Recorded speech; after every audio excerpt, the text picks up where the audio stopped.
You've probably got one of these laying around the shop. Maybe it belonged to your granddad, your dad. Maybe you've tried to use it and it didn't work very well, and they usually don't in this condition. This here is a Stanley plane. I think it's called a jack plane, and it was given to me by a subscriber. You can see right there it says a Stanley Handyman on it. This was not their top of the line plane. This was a budget plane, but still a quality tool if it's set up right and in working condition. You know the old term, you dance with the one that brought you. This is the one that I have, and this is the one I'll be dancing with. So I'm going to do a restoration on this because I've got a project that I'm really excited about coming up where I'm going to need this for future videos. And yes, you could go out and buy one for $200, or with a little bit of TLC, we can get these for a little bit of nothing, a couple dollars at a garage sale, and bring it back to life and fighting trim. So the first thing we're going to do is, in this video, is I'm going to take it apart and show you a couple things to look for if you have one. What would make it worth restoring, and what is too far gone. So you can follow me along. If you have one of these, go get it out of the shop. We're not going to use any special tools or spend a lot of money on this. Something that we can do for just a little bit of nothing. So the main thing we're looking for are any broken pieces, any broken parts, and if the shoe, or the sole, the sole is flat.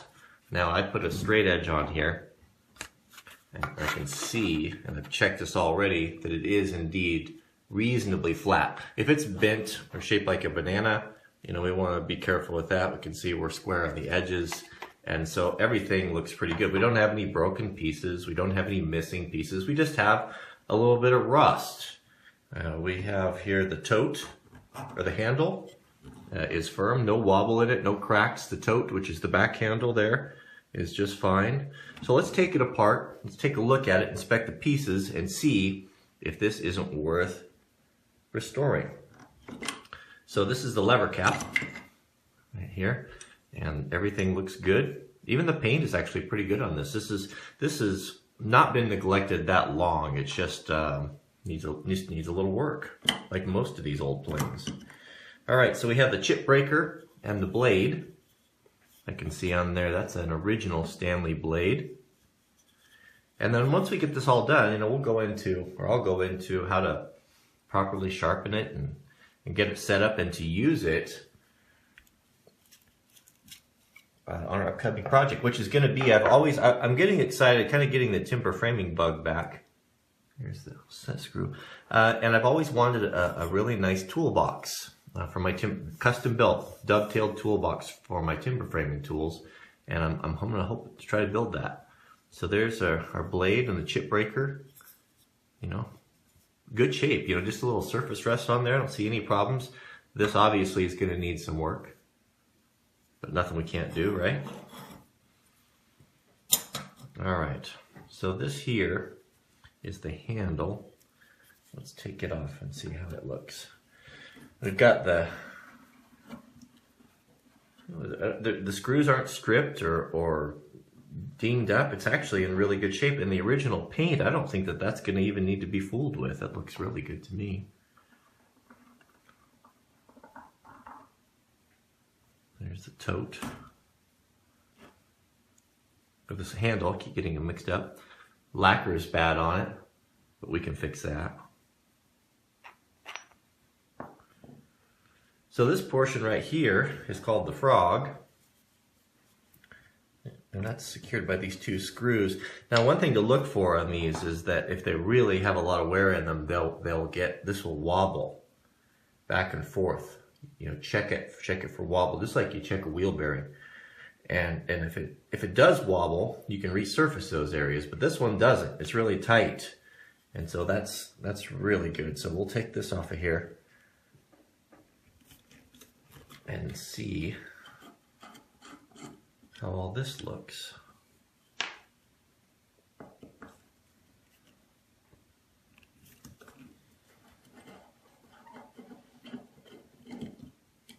This is probably one of the most important tools, or it was in the carpenter's toolbox back in the day. I haven't used one a whole lot. You know, I've kind of a product of the power tool generation, but I want to understand them better and to learn how to use them.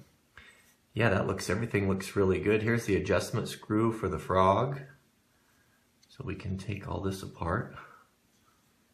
We'll take all the stuff apart and we'll clean it all up. We'll just make it look like it was when it was new. Here's the okay,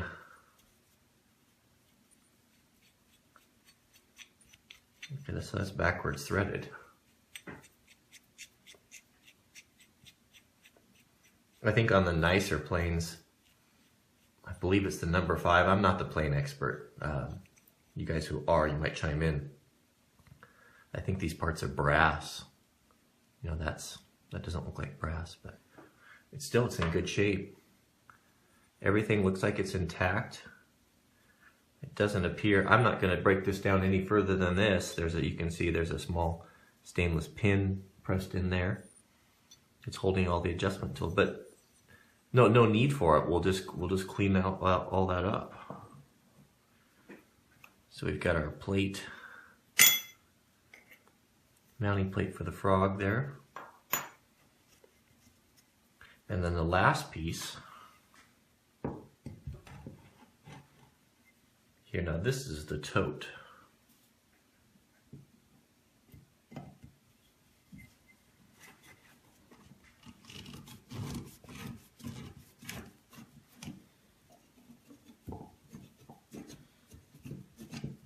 I don't see any cracking in the wood. So the question would be, when we redo this wood, should we take it back to black? Maybe we'll take it back. Maybe we'll take it back to all its original colors, because the body,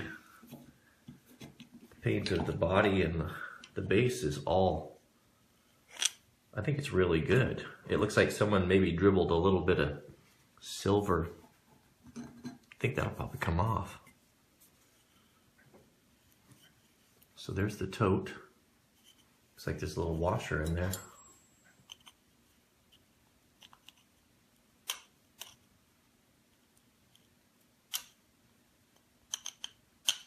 We'll get that out later.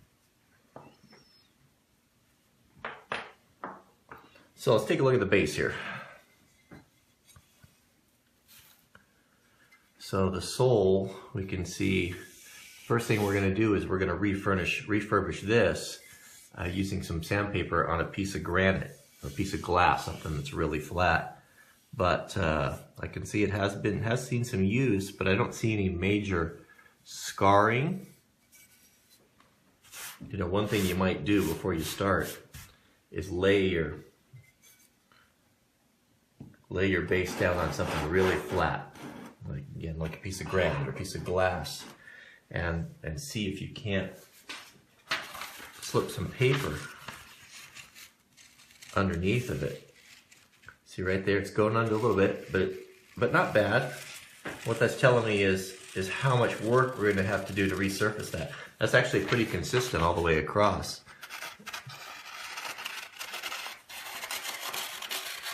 So I think we have a really good a base here. I don't think it's going to take that much effort to restore this, but yeah, what a fine tool. It would be really nice to get this just like it was when it was new, and see how it performs, see how it shaves. Yeah, see, that's sawdust right there, you know, see how that is? That's not what you want to see. You should have nice ribbons and nice thin slices of wood. When you see a plane pushing sawdust out like that, that's just not been functioning properly. You know, it's no surprise why so many of us grab tools like this and think, well, we want to get back, do things the old way, and then they just don't perform very well. And we just think, well, this is terrible. I'm going to go buy myself a DeWalt planer and then go down that road. But I think majority of the time, or my experience has been, is that one, I don't understand how to use it really very well, and the other part, which is just as important, is that it's not in the condition it was designed to work in. It's not sharp. It's not set up properly, and it's just been sitting. You know, these tools need a lot of TLC, and they need to be taken care of and learn how to set them up, and for them really to operate the way that they were intended. But that's it. So part 2, we'll get into leveling the base and cleaning things up and see if we can't get this thing put back together. But I want to wish all you guys a happy Thanksgiving. I wanted something for you to watch today, so I got up early to kind of get started on this.